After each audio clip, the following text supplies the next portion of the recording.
May live photo po ba? Okay, so ang tawag po sa live photo dito sa ating Infinix Hot 60 Pro Plus is yung live wallpaper.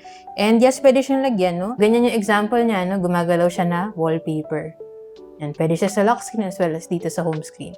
Sige, turo ko sa inyo yan. But before that, kung hindi ka pa familiar sa phone na to, this is the Infinix Hot 60 Pro Plus, no? Isa to sa mga newest phones from Infinix and ang main feature niya and main selling point is yung kanyang very slim design. Ayan, lightweight. And then, yung kanyang screen is curved AMOLED screen na rin.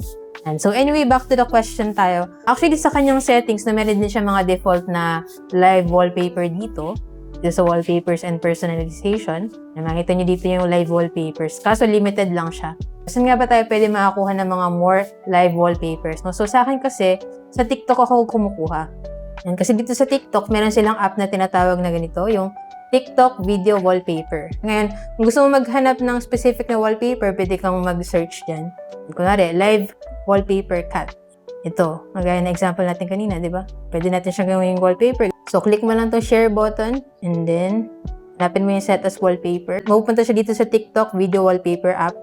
Pwede natin siya iset na wallpaper dito. Pwede yung home screen or home screen plus lock screen. Depende sa inyo. Ayan, nakaset na siya as wallpaper.